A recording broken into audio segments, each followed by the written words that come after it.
Welcome class 12 chapter 6.1 नियुक्तिकरण अर्थ एवं महत्व staffing meaning and importance. This is in continuation and this is for chapter 6.1. This is the last lecture.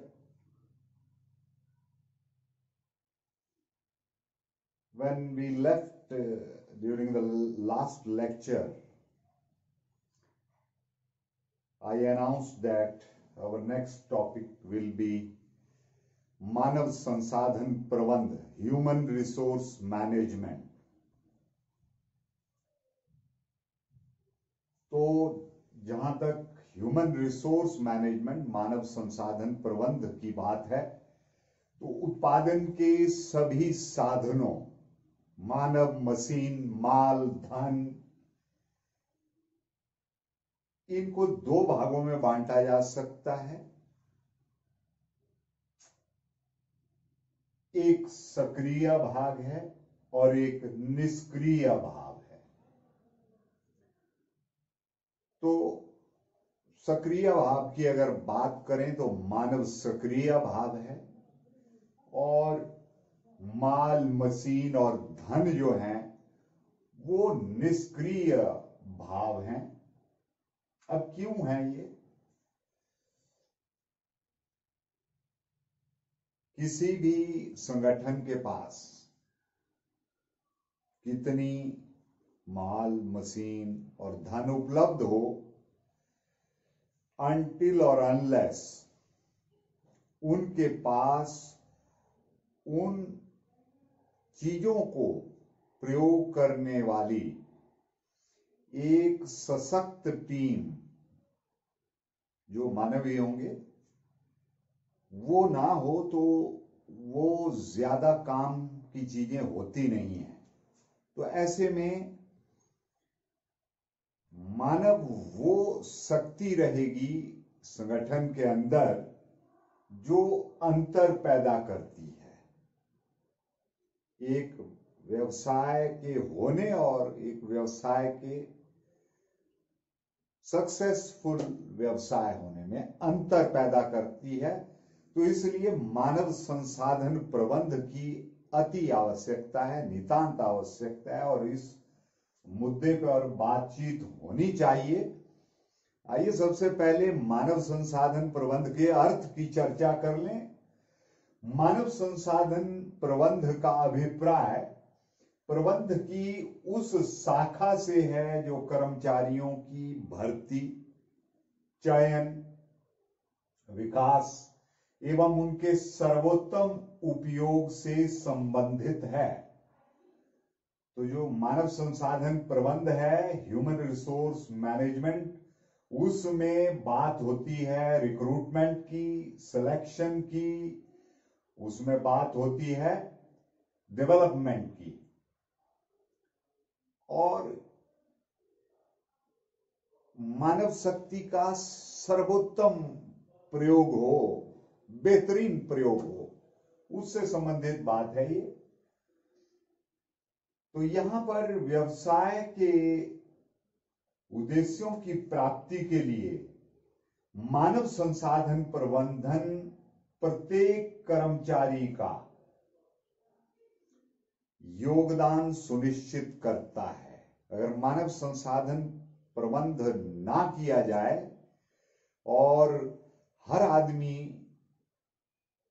से जो best possible है वो ना निकाला जाए, तो जो संगठन के उद्देश्य हैं वो पूर्ण नहीं होते. तो कोशिश ये की जाएगी, प्रयास ये रहेगा कि मानव संसाधन प्रबंध हर एक कर्मचारी से उसका बेस्ट निकालते हुए व्यवसाय के उद्देश्यों को प्राप्त करने में सफलता प्राप्त कर सके. अब परिभाषा की बात कर लेते हैं. फ्रेंच बेंडल के अनुसार मानव संसाधन प्रबंध में मानव संसाधनों की भर्ती, चयन, विकास, उपयोग, क्षतिपूर्ति और अभिप्रेरण को सम्मिलित किया जाता है। तो वही रिक्रूटमेंट हुई, सिलेक्शन हुई और डेवलपमेंट हुई, और इस तरह से मोटिवेशन की बात भी की गई है यहां पर। तो ये सब चीजों का सम्मिश्रण है, ये इन सब चीजों का एक मिक्सचर है जिसका यहां पर प्रयोग किया जाना है। अब जहां तक मानव संसाधन प्रबंध के विकास की बात है, evolution of human resource management, इसके 3 चरण हैं। पहला चरण है श्रम कल्याण चरण, लेबर वेलफेयर स्टेज। व्यवसाय जब शुरू में डेवलप हुआ, पनपा, तो व्यवसाय के अंदर जो लोग काम कर रहे थे वहां पर जो लेबर थी, वहां श्रम संघों का दौर शुरू हुआ। संघ बन गए जो कि अपने हित की बात आगे रखते थे, कंपनी से, संगठन से। और ये महसूस किया जाने लगा कि मालिकों और श्रमिकों के बीच में अगर कोई संपर्क साध सकता है तो कोई ऐसा व्यक्ति होना बहुत आवश्यक है, और इसलिए श्रम कल्याण अधिकारी, लेबर वेलफेयर ऑफिसर, उनकी नियुक्ति की जाने लगी जब जरूरत महसूस हुई। और श्रम कल्याण अधिकारी जो था वो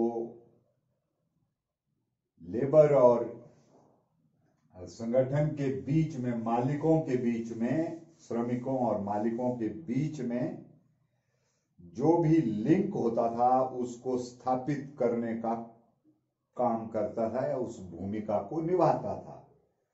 दूसरा चरण आया सेवी वर्गीय प्रबंध चरण, पर्सनल मैनेजमेंट स्टेज। व्यवसाय का पैमाना जब बढ़ने लगा और इससे बढ़ने से कारखाना पद्धति, जो फैक्ट्री सिस्टम था, वो सामने आया, और एक ही छत के नीचे हजारों लोगों का काम करना फैक्ट्री में, ये उस दौर की बात है। तो यहां पर सेवी वर्गीय अधिकारी की जरूरत महसूस हुई और बाद में उसे सेवी वर्गीय प्रबंधक, पर्सनल मैनेजर का एक पद सृजित किया गया और उनकी नियुक्ति की जाने लगी। और इनकी जो भूमिका थी, जो सेवी वर्गीय प्रबंधक थे, उनकी भूमिका भर्ती, चयन तथा लोगों को काम पर लगाने तक सीमित थी। ये फैक्ट्री कल्चर में ये रोल निभाते थे कि रिक्रूटमेंट, सिलेक्शन और लोगों को काम पर लगाना, ये काम रहता था उनका। फिर फाइनली तीसरा चरण आया जो मानव संसाधन प्रबंध चरण है। व्यवसाय का पैमाना जब और बढ़ा, ये तीसरी स्टेज थी, और उसके बाद ऐसा महसूस किया जाने लगा कि अब संगठन में मानव संसाधन प्रबंधक का होना जरूरी है, और इसलिए पहले मानव संसाधन प्रबंध विभाग बना और वहां पर मानव संसाधन प्रबंधक की जो पद थी वो सृजित की गई, और उन्होंने संगठन में इन बढ़ती हुई जो एक समय की पुकार थी संगठन के अंदर, उसको पूरा करने का काम मानव संसाधन प्रबंधक ने उस काम का बीड़ा उठाया और उसको सुचारू रूप से संगठन को चलाने में, संगठन के उद्देश्यों को पूरा करने में अपनी जो एक उनके पास क्षमता थी उसका परिचय दिया। आइए अब जानते हैं कि नियुक्तिकरण मानव संसाधन प्रबंध के एक भाग के रूप में आखिर क्या भूमिका निभाता है, और इसकी 8 स्टेजेस हैं। मानव संसाधन प्रबंध की अगर हम बात करें तो सिर्फ वो एम्प्लॉइज को भर्ती, चयन और जो विकास की बात है, क्षतिपूर्ति और अभिप्रेरण, उसी तक सीमित नहीं है। कर्मचारियों के और अभिलेखे रखना, कितने कर्मचारियों की आवश्यकता है, उनकी और कोई समस्या, वो सारी चीजें मानव संसाधन प्रबंधक के एक रिस्पॉन्सिबिलिटी में तय है। तो आइए जानते हैं कि आखिर जो मानव संसाधन प्रबंधक है वो क्या क्या व्यवस्थाएं नियुक्तिकरण मानव संसाधन प्रबंध के एक भाग के रूप में करता है। तो पहला है इसमें भर्ती आदि। तो यहां पर संस्था में कर्मचारियों की कितनी आवश्यकता है उसका पता लगाना, और कर्मचारियों को कहां से लाया जाएगा उसके लिए व्यवस्था करना। इस दायित्व को पूरा करने के लिए जो मानव संसाधन प्रबंधक है वह भर्ती, चयन, कार्य पर लगाना, प्रशिक्षण, पदोन्नति, स्थानांतरण, ये अनेकों काम करता है और समय समय पर हर चीज का ब्यौरा रखता है। दूसरा जो यहां पर काम था वो था विशेषज्ञ की सेवाएं प्रदान करना। विशेषज्ञों की सेवाएं प्रदान करने से यहां अर्थ रहेगा कि मानव संसाधन प्रबंधक जो था वो कार्य मूल्यांकन करना, इवैल्यूएट करना काम को, निष्पादन का मूल्यांकन करना और श्रमिक संघों से सौदेबाजी करना। ये मानव संसाधन प्रबंधक के कार्य क्षेत्र की बातें हैं।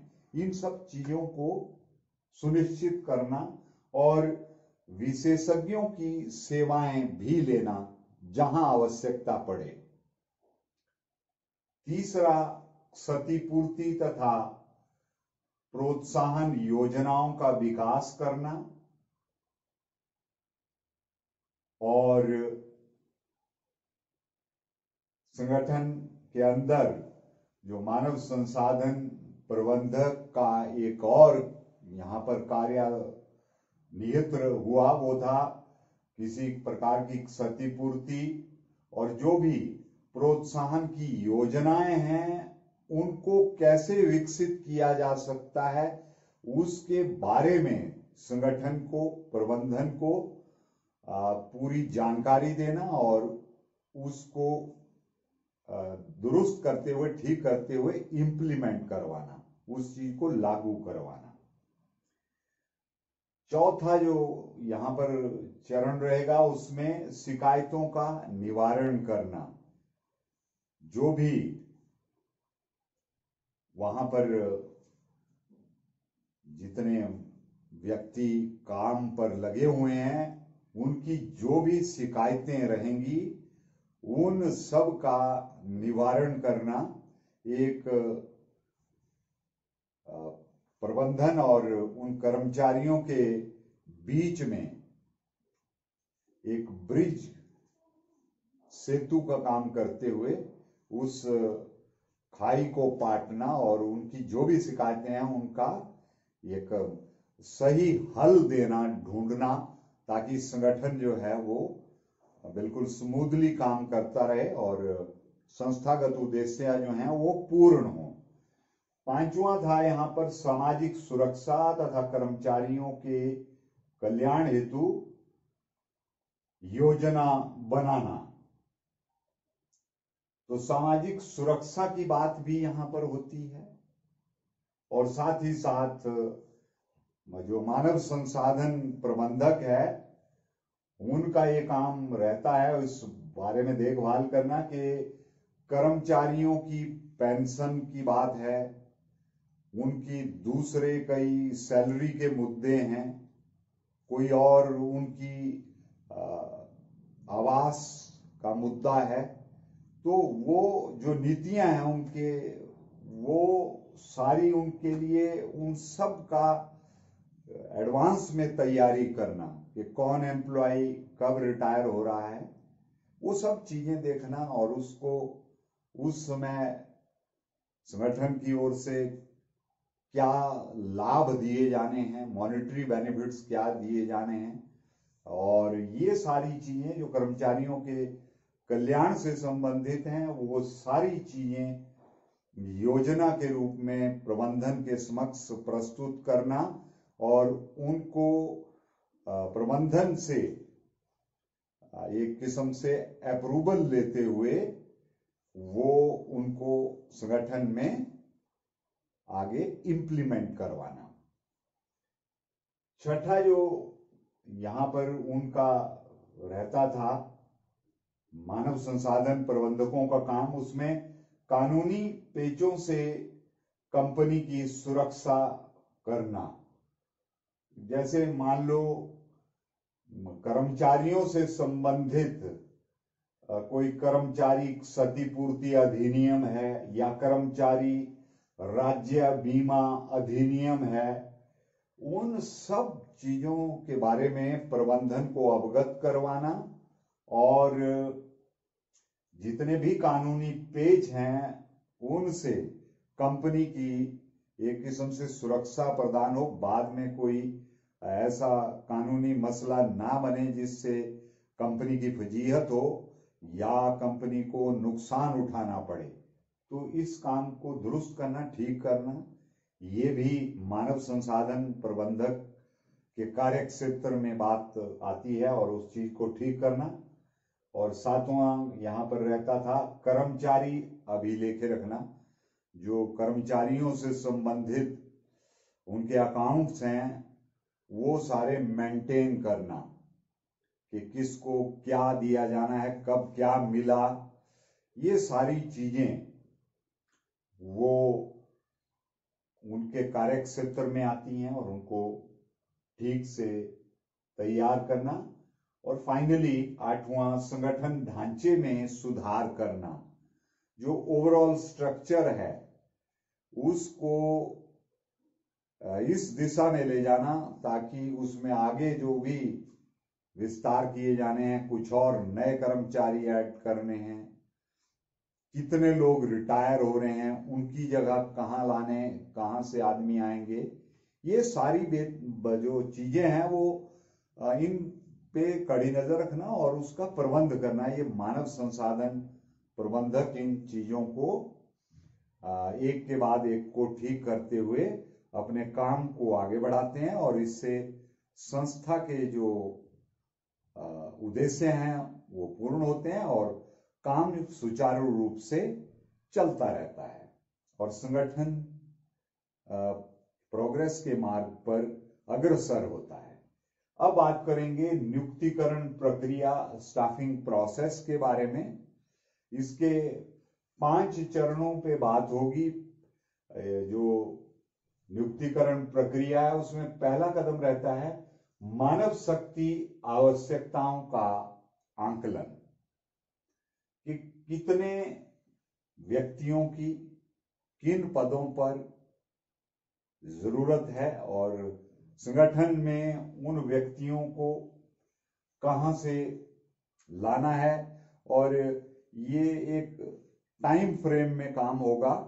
तो ये सारी चीजें जो हैं वो नियुक्तिकरण प्रक्रिया में पहले से तय होती हैं और संगठन इस बारे में बिल्कुल आश्वस्त होता है कि उन्हें आने वाले समय में इतने लोग जो हैं वो संगठन के अंदर ही मिल जाएंगे, जिन पदों को वो पदोन्नति के माध्यम से भर लेंगे। तो इस तरह से कई तरीके हैं, वो मानव शक्ति आवश्यकताओं का आकलन करेंगे। पहले सिलेक्टेड होगी, चीजें लिख दी गई होंगी कि कहाँ कहाँ पर किन किन आदमियों की और किन किन कर्मचारियों की आवश्यकता रहती है। तो ये मानव शक्ति आवश्यकताओं का जब आकलन हो गया, क्योंकि हम बात कर रहे हैं स्टाफिंग प्रोसेस की, तो पहले तो हमें आकलन ही करना होता है कि कौन कौन से कर्मचारी, अधिकारी, प्रबंधक कहाँ पर लगाए जाने हैं। वो आकलन जब हो गया, उसके बाद बात आती है रिक्रूटमेंट, भर्ती की। यहाँ पर आप जान लें कि भर्ती के भी दो स्रोत हैं।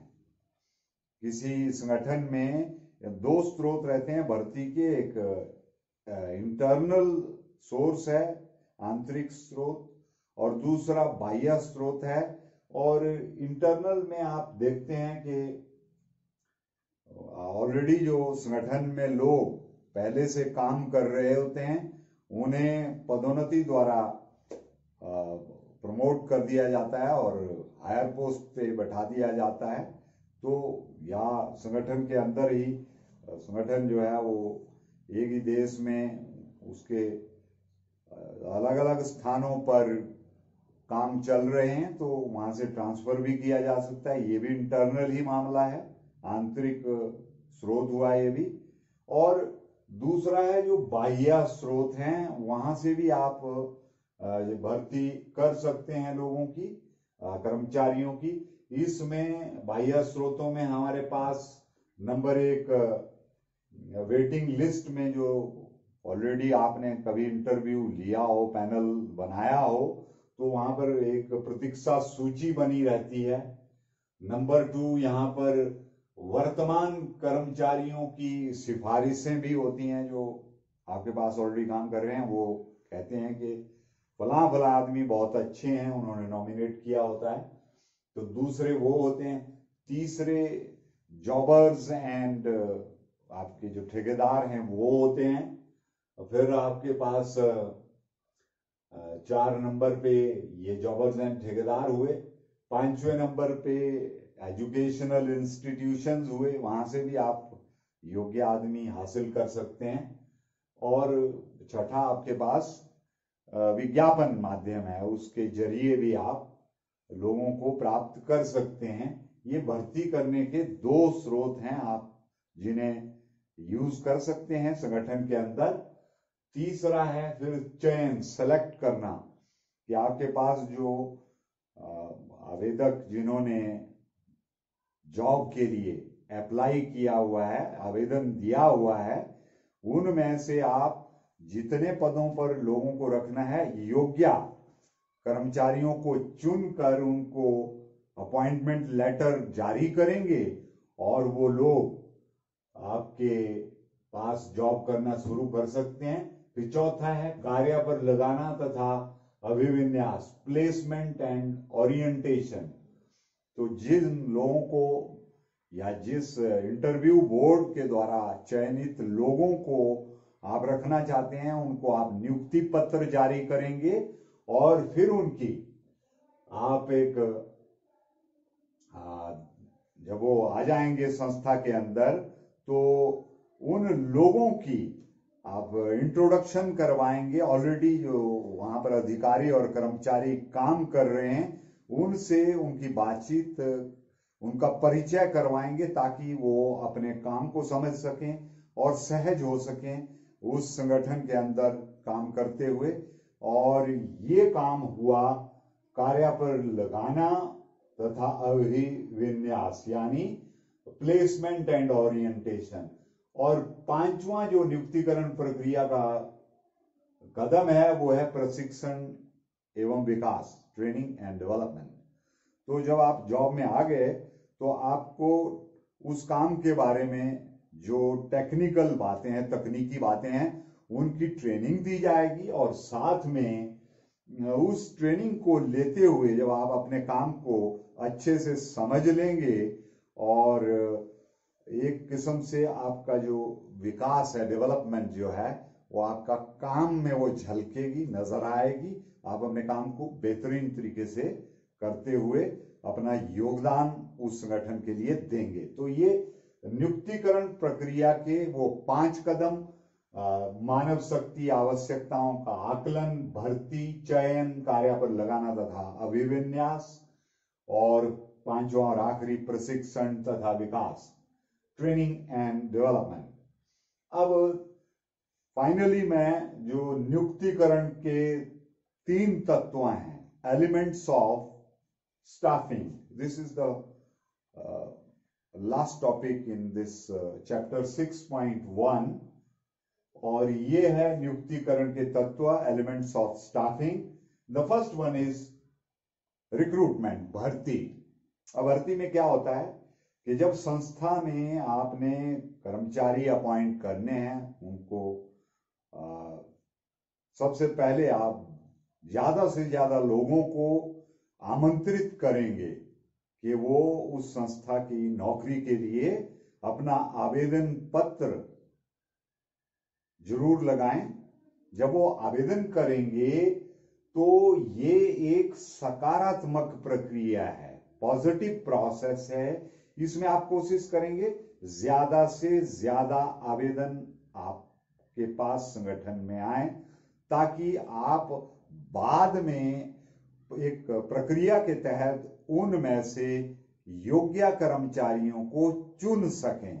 तो यहां कोशिश है ज्यादा से ज्यादा लोग आवेदन के माध्यम से संगठन के में अपनी जॉब के लिए अप्लाई करें। दूसरा है चयन।